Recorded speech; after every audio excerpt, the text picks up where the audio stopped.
Hi everyone. Now I've been working on some nymphs at the moment, some weighted nymphs, mainly for brown trout and grayling, for this time of year more for grayling, and I also like to tie, for instance, this fly as a kind of wet fly. Just show you what I mean, if I can find it anywhere.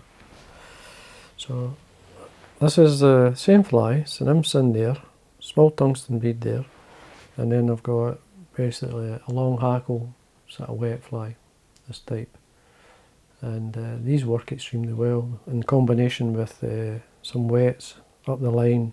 So if you're looking for a good anchor type fly, this is a good. So you just basically take a good pattern, like there's another one, Partridge in orange. So this is a Partridge in orange, but with the orange pheasant tail. Again, another good fly. Great fun to fish with. It's just basically what happens. I'll show you this fly box. Now I'm going to zoom out a wee bit so you can see it. Just pull back a wee bit here. So what I've got here is a box of flies I've tied. Now, first 3 rows is we've got flies tied. These are nymphs, hares here, pheasant tails here.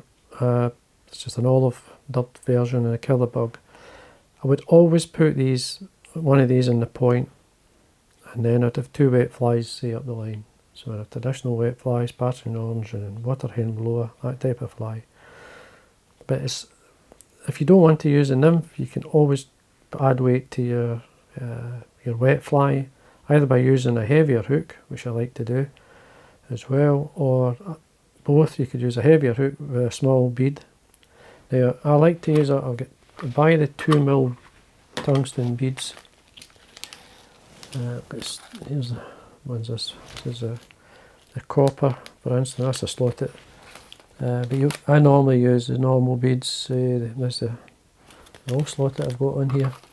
But basically, a normal bead, 2mm, is nice enough to tie into these. I thought I had some normal beads. There we are, sorry. Well, that's a pink one. Pink's good. Pink's great with the grey. Well, I actually use pink on this one. So I like to use the standard beads rather than the slotted beads on a straight hook. So I don't know if they're cheaper, but they're much the same nowadays. But anyway, what I'm going to do, I'll tie one of these, I'll tie one of these flies. I think I'll tie the Partridge in orange, this one. Now I'm going to show you the heavy hook I like to use. This is the heavy hook. This is called the grab Gape. I'll try to zoom in a wee bit better so you can see it better. So it's called the grab Gape heavy. It's a 2XL or 2X heavy sort of hook. As you can see, I've not got many left. I went through them, especially through the season past there. Now I'm just going to grab a bead. Now the copper bead in the pink ones actually work really well, so they do. But I'll see if I've got the brown. I did have brown sitting for some reason. I've actually did a good job of hiding it. Where are we? Oh, here we are. So this is the one I'm going to be using. It's a metallic brown, 2mm. You can see it's a tungsten bead. Just get one out. Put it onto this hook. And it's a size 14, as I say. Now it's a small hole first. Quite fiddly. Ouch. So it's very, you can hardly see it. I'll tie the Partridge in orange, so just so you can see it. Come in a wee bit closer. So there's my bead on. Now you could put a wee bit of glue in there, but you don't really need it. You can just tie. Now you could use, worthwhile using, I'm using a standard orange Uni 80, but you can also tie some with the fire orange. In coloured water, a wee bit more colour helps. So anyway, I'm going to start with the normal orange. I'm just going to come down. I'm going to put tail fibres on. Now the tail fibres could be pheasant tail. It could be anything really. Got Hackle fibres. I'm actually going to use, this is a fiery ginger Coq de Leon feather. This one, which I like. Very Partridge like. These are for whiting. And this is off a saddle. So what I do is bring them out 90 degrees. And when I bring them out 90 degrees, the tips line up. And I like a few fibres because I like to see the tail. Tear it away. You can when these are straight, the tip should be straight. Tail length could be long or short, whatever suits you.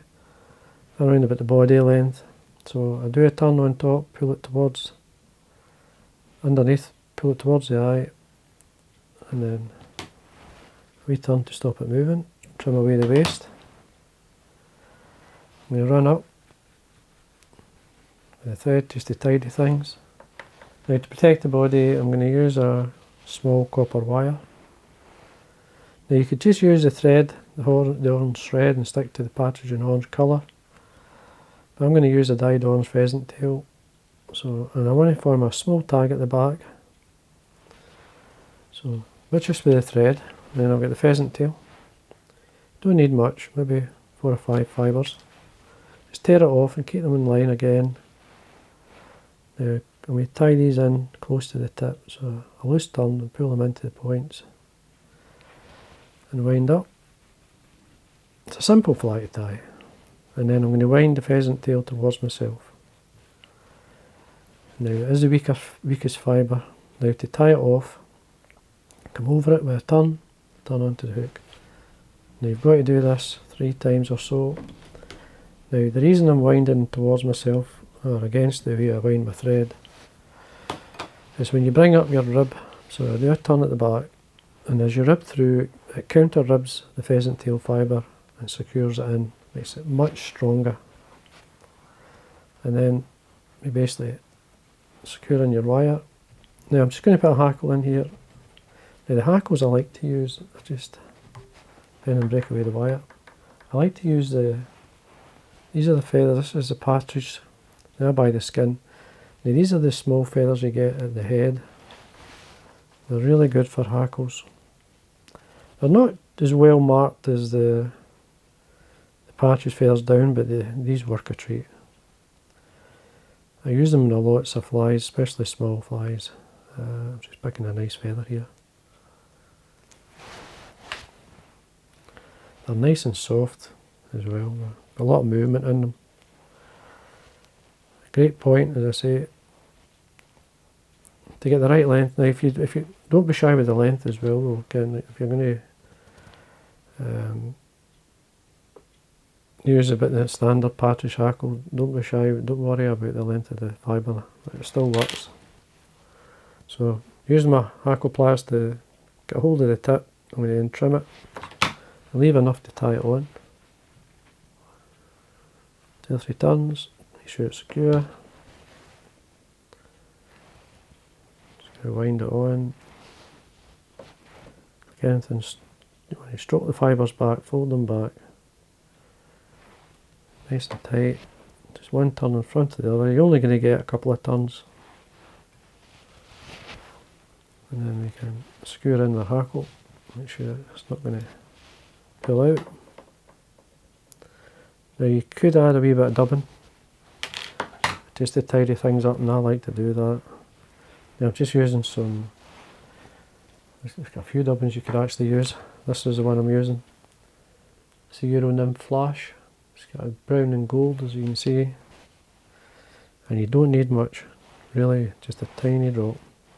Try and get a wee bit of the gold. Just lightly dub it on.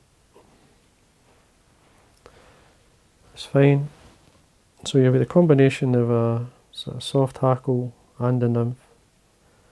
As I say, I normally tie these for the point. When I'm fishing this 3 flies, I'll put this style of fly in the point. Now 2 or 3 turns with the varnish on the thread, and then whip finish. And you've got a nice solid knot. There we go. Simple wee fly. As I say, if you tie this, put this one in the point, I usually go around, well, it could be, depends on how I'm doing it. I want to get this at least 4 feet away from the middle fly, and maybe even the same again up to the top dropper, and maybe 3 foot or so, depending how close I want the top dropper to be to the surface. If I feel the fish moving come in, it's usually I use the wets when there's fly on the water but not much, and the fish are like, you get dribs and drabs of flies coming down the river. You like to sort of fish, that's when I like to fish the wets, but there's other ways to fish it. But this is your point fly, so if you want a point fly, a wee 2mm bead like this, you can have it with there's a copper one, that's just the normal sort of Polish pheasant tail with a copper nymph. You could even fish two of these depending on the speed of the river, depends how much you want to control it. You can make the bead bigger, but to keep it within the sort of close to the wet fly, this wee 2mm, in this case the tungsten, works extremely well. So anyway, I hope you enjoyed that, and again, thanks for watching.